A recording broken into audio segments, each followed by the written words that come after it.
कृपया इस वीडियो को ज्ञानी जन तथा श्रद्धालु ज्ञानाभिलाषी ही देखें। ऐसा वीडियो शायद आपको पूरे YouTube में नहीं मिलेगा। पूरे वीडियो में बने रहिए। तो जय सीताराम मित्रों, स्वागत है कथामृत YouTube चैनल पर। प्रश्न है कि मृत्यु का स्वरूप क्या है। उत्तर है मित्रों कि कामना ही मृत्यु है और इच्छा ही कामना है। इच्छा रहित व्यक्ति अमृतत्व को प्राप्त करता है। असंतोष और भोगासक्ति इच्छा के कारक हैं। यही इच्छा कामना को जन्म देती है। कामना ही व्यक्ति के देह को क्षीण करके उसके नाश का निमित्त बनती है। अकाम व्यक्ति के प्राण उसकी चक्र शुद्धि कराकर कुंडलिनी को ऊर्ध्वगामिनी बनाते हैं और यही स्थिति मृतत्व से अमृतत्व की ओर ले जाती है। इसीलिए मैंने एक ही वाक्य में कहा कि कामना ही मृत्यु है। दूसरा प्रश्न है कि मृत्यु कैसी होनी चाहिए। तो उत्तर है कि मृत्यु नहीं होनी चाहिए। हो रही है, यही तो समस्या है। ना हो, यह समाधान है। मृत्यु और मां मृतम गमय। मित्रों, देह त्याग की मृत्यु संज्ञा नहीं है। मृत्यु वह तब होगी जब उसके साथ जुड़े शेष कर्म फलों के कारण पुनर्जन्म आवश्यक हो। देह त्याग शरभंग जी का भी हुआ, लेकिन वह मृत्यु नहीं, मोक्ष था। मृत्यु तब कही जाती है जब पुनर्जन्म हो। पुनर्जन्म ना हो तो वह मोक्ष है। इसीलिए मृत्यु नहीं, मोक्ष होना चाहिए। देह त्याग तो एक आवश्यक निमित्त है, वह अवश्यमेव होगा। किसी ने प्रश्न किया था कि मुझे एक बात बताइए, अगर आत्मा एक शरीर से दूसरे शरीर में जाती है तो आज जो विश्व की आबादी इतनी तेजी से बढ़ रही है तो उतनी आत्माएं भी होंगी, तो क्या यह मान लिया जाए कि आत्माएं भी प्रजनन करती है। मैंने उत्तर में कहा कि यदि आप एक घर से दूसरे घर में जाएं तो क्या आप 2 हुए या आपने प्रजनन किया। आपके सामने 100 दर्पण रखे जाएं, क्या आप 100 होंगे या बिंब 100 होंगे। उनमें से 10 दर्पण तोड़ दें तो क्या आपका 10वां भाग नष्ट हुआ या बिंब का नष्ट हुआ। जहाँ जहाँ दर्पण है वहाँ वहाँ बिंब है, लेकिन व्यक्ति एक ही है। भले ही उसकी प्रतीति अनेक हो, दर्पण के आधार पर छोटा बड़ा हो। वैसे ही एक ही आत्म तत्व अनेकों तत्वों के समाहार तथा तीनों गुणों के प्रभाव से जहाँ जहाँ देह हुआ वहाँ वहाँ भिन्न भिन्न गुण और स्वभाव वाला प्रतीत होता हुआ भी वस्तुतः एक ही है, ऐसा आप जाने। काम क्रोध आदि भी भगवान से ही उत्पन्न होते हैं। उनकी कोई स्वतंत्र सत्ता नहीं होती। उनका आधार भी भगवान ही है और भगवान उनका प्रयोग अपनी माया के माध्यम से संसार चक्र की निरंतरता को बनाए रखने के लिए करते हैं। काम क्रोध आदि भगवान के द्वारा ही उत्पन्न भी होते हैं और नियंत्रित भी, किंतु भगवान पर काम क्रोध का जोर नहीं चलता, इसीलिए उन्हें उससे रहित बताया गया है। और यही काम क्रोध जीवों पर अपना प्रभाव दिखा देता है, इसीलिए जीव को उससे युक्त बताया गया है। द्वैत का अर्थ है यह मैं और यह तुम। जहाँ भेद बुद्धि आएगी वहाँ तुलना भी आएगी। तुलना के साथ यदि ज्ञान जुड़ा है तो प्रेरणा और शिक्षा आदि के भाव आएंगे, और यदि अज्ञान जुड़ा है तो ईर्ष्या एवं क्रोध आदि के भाव आएंगे। जो जीव माया के वशीभूत होकर ब्रह्म ज्ञान से रहित हो गया वह ईश्वर के सदृश कैसे हो जाएगा। पक्षी में उड़ने की क्षमता है, लेकिन पंख न रहने पर भी क्या वह अपनी उस स्थिति और क्षमता का प्रयोग कर पाएगा जो उसके भीतर पहले से विद्यमान है। कदापि नहीं। वैसे ही जीव स्वयं ब्रह्म है, उससे भिन्न नहीं। लेकिन आत्मज्ञान ब्रह्म ज्ञान के बिना क्या वह अपने ईश्वरीय रूप को स्मरण रख पाएगा जो उसके भीतर पहले से विद्यमान है। नहीं ना। इसीलिए गोस्वामी जी ने लिखा है कि माया बस परिचिन्न जड़। ये नहीं कहा कि आत्मज्ञान वाला जीव। प्रश्न है कि आत्मा तात्विक रूप से सच्चिदानंद है। उसकी शिव संज्ञा का अर्थ देवम भूतवा देवम यजेत से है। ममैवांशो जीव लोके जीव भूता सनातना भगवद वाक्य है। जीव शिव की सादृश्यता को प्राप्त होता है, न कि शिव या परब्रह्म हो जाता है। यही कारण है कि शांकर मत के इस मुख्य पहलू का आचार्यों को खंडन करना पड़ा था। तो मित्रों, इसका उत्तर है कि यह द्वैत मत है। किंतु अद्वैतवादी कहते हैं कि जैसे बीच में उंगली आ जाने से एक ही चंद्रमा 2 प्रतीत होता है, उसी प्रकार माया के कारण ब्रह्म भी जीव भाव से 2 दिखने लगता है। किंतु जैसे ही उंगली हटती है वैसे ही एक चंद्रमा की भांति माया के हटते ही जीव का ब्रह्मत्व ज्ञात हो जाता है। यही कारण है कि द्वैतवादी आचार्यों के मत का शंकराचार्य जी ने स्थान स्थान पर खंडन किया। एक प्रश्नकर्ता ने प्रश्न किया कि अद्वैत मत में शंकराचार्य जी को हर जगह माया कहकर घुमाकर बोलना पड़ता है, इसलिए मायावाद संज्ञा भी दिया गया है। सर्वसमर्थ सर्वज्ञ स्वराट सर्वशक्तिमान ब्रह्म उनके मत में एक वस्तु है, अद्वैत है, लेकिन माया उसको जीव बना देती है। तुरंत यहाँ ब्रह्म इतना निर्बल हो गया कि माया उसी पर भारी पड़ गई और वह जीवन मृत्यु के चक्कर में आ गया, अपना स्वरूप भूल गया। इसको आचार्यों ने बहुत बहुत से खंडन किया है, भ्रांति दिखाई है। तो मित्रों, इसका उत्तर है कि माया उसे जीव नहीं बनाती। यह द्वैतवाद का मात्र आरोप है। दाहक दाहिकावत ब्रह्म माया में अभेद बुद्धि की बात भी अद्वैत कहता है। माया ब्रह्म को जीव नहीं बनाती, अपितु ब्रह्म स्वयं अपनी माया शक्ति से जीवत्व की संज्ञा धारण कर लेता है। भोक्ता भोग्यम प्रेरितारम चमत्वा। एक और प्रश्न है कि जब वह स्वयं इस स्थिति को प्राप्त हुआ तो भी सर्वज्ञ ही रहना चाहिए था, फिर शास्त्र की जरूरत क्यों पड़ी उसको उसका स्वरूप समझाने की। इससे सिद्ध साधनता दोष आ गया। उत्तर है कि उसे इसीलिए आवश्यकता पड़ी क्योंकि वह एक रूप से प्रेरणा देकर कर्मसरणीय भेदानुभव की रचना एक अन्य रूप के लिए कर रहा है। उस स्वरूप में यही आत्मबोध बना रहा, तो वह स्वयं प्रेरक बन जाएगा, प्रेरित नहीं रहेगा। इसीलिए ब्रह्म ने प्रेरित होने के लिए जीवत्व धारण किया और आत्मज्ञान को अस्थायी रूप से विस्मृत किया और इसके लिए निज शक्ति माया का प्रयोग किया, किंतु इससे उसकी सर्वज्ञता एवं सर्वशक्तिमत्ता पर कोई समस्या नहीं आती, इसीलिए उसका प्रेरितार ब्रह्मरूप भी सिद्ध है। प्रश्न है कि फिर वह मुक्ति हेतु प्रयास क्यों कर रहा है, मुमुक्षुत्व की क्या जरूरत है? उत्तर है वह इसलिए क्योंकि उसने अपने ब्रह्मरूप की प्रेरणा से जीव रूप में आत्मज्ञान को भुला दिया है। जीवत्व मात्र बिंब है और ब्रह्मत्व ही सत्य है। बिंब से सत्य की यात्रा ही मुमुक्षु बनना है। इसमें वह अपने ब्रह्मरूप से प्रेरणा देकर अपनी माया शक्ति को नियंत्रित करके पुनः ब्रह्म रूप में समाहित होता है। प्रश्न है कि पुनः सर्वज्ञता खोना, पुनः सर्वज्ञ बनना, एक बार माया का नियंत्रण करना, फिर नियंत्रित होना, बिंब से सत्य की यह यात्रा बहुत काल्पनिक और सारहीन प्रतीत होती है। इसका उत्तर है कि जिस प्रकार आप अपनी इच्छा से सोते हैं, अपनी इच्छा से ही अपने इस रूप का विस्मरण करके नवीन रचना करके कर्मों में प्रवृत्त होते हैं तथा स्वभावतः जगकर आत्म रूप में स्थित हो जाते हैं, कुछ कुछ वैसी ही बात ब्रह्म से जीव और जीव से ब्रह्म के मध्य संबंध को समझनी चाहिए। ब्रह्म यदि सर्वज्ञता को खो दे तो सारहीन प्रतीत होता, लेकिन उसने अपने ब्रह्म रूप को सुरक्षित रखते हुए एक नवीन जीव रूप धारण किया और इस प्रकार से बद्ध तथा मुक्त, सर्वज्ञ तथा अज्ञ, मोहित और निर्मोही दोनों ही स्वरूपों में स्वयं को ही स्थापित करके अपनी विलक्षणता का प्रदर्शन किया है। मत्तः परतरम नास्ति किंचिदस्ति धनंजय एवं वृष्णि नाम वासुदेवोस्मि पांडवा नाम धनंजय कहकर उन्होंने ब्रह्म तथा जीव, नर तथा नारायण में अभेद भी दिखाया तथा द्वाविमो पुरुषो लोके एवं उत्तमः पुरुषस्त्वन्यः कहकर उनमें भेद बुद्धि की प्रतीति का भी संकेत किया। यही ब्रह्म की एकात्मकता है कि सर्वत्र वही है, इस मत में भी, उस मत में भी, इस पक्ष में भी, उस पक्ष में भी। अब प्रश्न है कि नवीन जीव रूप धारण करके 84 लक्ष योनियों में आवागमन करना, कर्म के अधीन होकर कार्य करना, फिर कदाचित पुण्य उदय होने पर पुनः ज्ञान प्राप्त करने की इच्छा, ये सब विलक्षणता नहीं, ब्रह्म की विविधता ही प्रचारित करते हैं।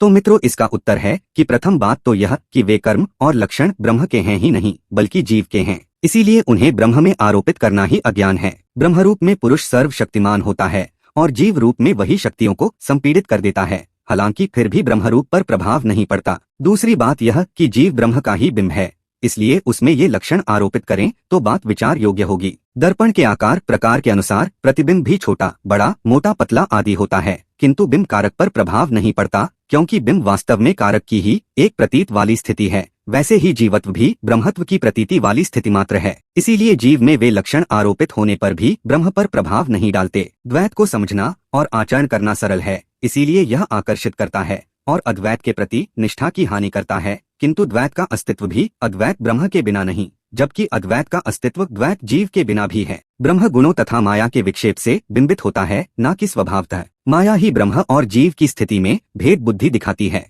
प्रश्न है कि अद्वैती भी शास्त्र से प्रमाण देते हैं और द्वैती भी, दोनों एक दूसरे का खंडन शास्त्र से ही करते हैं। शास्त्र क्या कहता है इस विषय में? उत्तर है कि यदि आप पूर्व की ओर मुख किए रहेंगे तो सुबह सूर्य दिखेगा, यदि उसी समय पश्चिम की ओर देखेंगे तो नहीं दिखेगा। लेकिन यही बात शाम को उल्टी हो जाएगी, पश्चिम की ओर सूर्य दिखेगा लेकिन पूर्व की ओर नहीं दिखेगा। शास्त्रों में आज के विवादों जैसा द्वैत और अद्वैत नहीं है, वहाँ केवल सत्य है और सत्य केवल ब्रह्म है, सत्य केवल सूर्य है। भेद तो उसकी प्रतीति में होती है, सूर्य पर दृष्टि का भेद नहीं पड़ता। पूर्वाभिमुख और पश्चिमाभिमुख व्यक्ति की दृष्टि से सूर्य प्रभावित नहीं होता। अद्वैतवाद और द्वैतवाद से ब्रह्म को कोई प्रभाव नहीं पड़ता। सूर्य की प्रतीति दोनों को होती है, पूर्व वाले को सुबह और पश्चिम वाले को शाम में। दोनों सत्य हैं, दोनों एक का ही अवलोकन कर रहे हैं, लेकिन फिर भी लड़ रहे हैं कि कौन सही है, क्योंकि कोई अपने अतिरिक्त दूसरे के सत्य को स्वीकार नहीं करना चाहता है। निराकार ब्रह्म में रुद्र की भावना करने से वह रुद्र बन जाता है, विष्णु की भावना से विष्णु तथा दुर्गा की भावना से दुर्गा बन जाता है,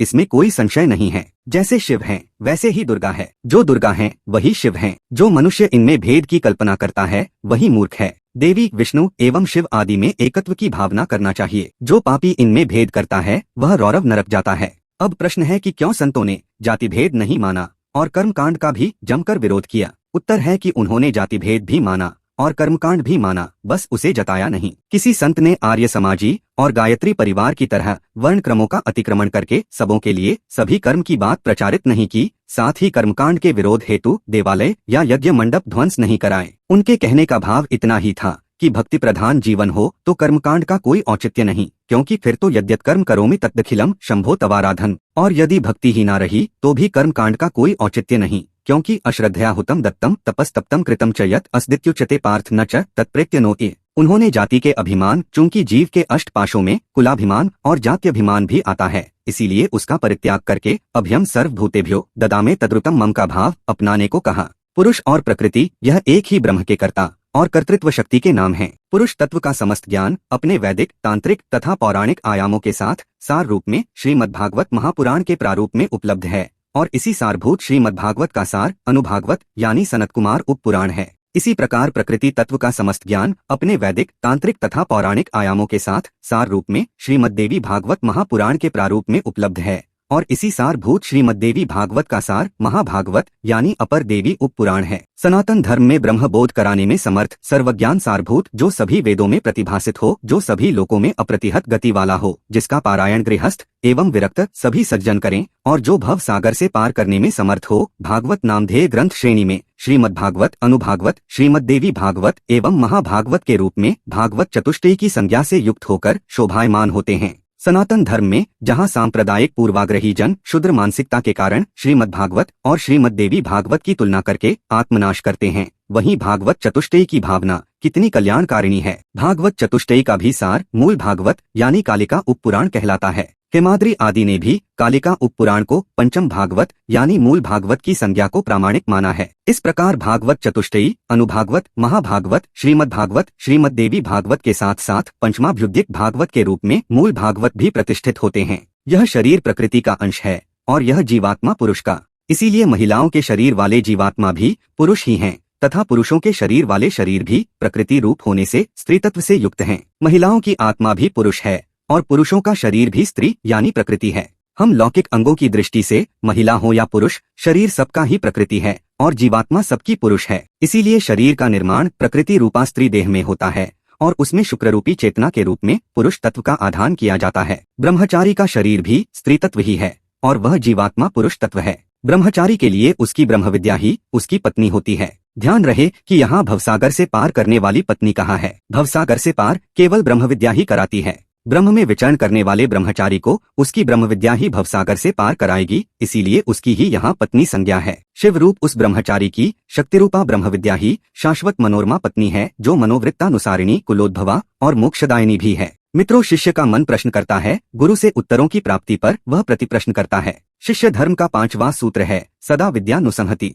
अपने गुरु से श्रद्धा पूर्वक प्रश्न करके और उत्तरों का मनन करके आप जिज्ञासु धर्म के 5वें प्रकार का पालन कर रहे हैं। यदि जिज्ञासा ऐसी है तो कल्याणकारी है, धूर्तता से ऐसा है तो अकल्याणकारी है। विश्वास भूरिष्ठ प्रामाण्यम, गुरु के द्वारा शास्त्रों के संदर्भ में दिए गए प्रमाण विश्वसनीय हैं। उनकी निंदा ना करें, साथ ही उन्हें कुतर्कों से दूषित भी ना करें। शरीर रूपी आवरण से युक्त शिव की जीव संज्ञा है तथा शरीर रूपी आवरण रहित जीव की शिव संज्ञा है। यह शरीर इतना प्रभावी कैसे होता है? इस निमित्त कहते हैं, दुर्घटक विधायन्याम मायायाम किम संभवी। माया का सामर्थ्य अनिवर्चनीय है, इसीलिए अघटित भी घटित होता है। इस आत्मा के आवरण में देवी माया शक्ति की प्रधानता जाननी चाहिए। शिव पर माया का अधिकार नहीं है। शिव जब स्वात्मनिष्ठ नहीं होते तो माया बद्ध प्रतीत होते हैं। आत्मज्ञान से युक्त होने पर शरीरधारी होने की अवस्था में भी वह मुक्त ही होता है। मित्रों, जीवत्व की 3 स्थितियां हैं, शुद्ध, अशुद्ध और मिश्रित। यहाँ जीवत्व का अर्थ शरीरधारी होने से है। ईश्वर का विष्णु, शिव, सूर्य आदि कलेवर युक्त स्वरूप शुद्ध है,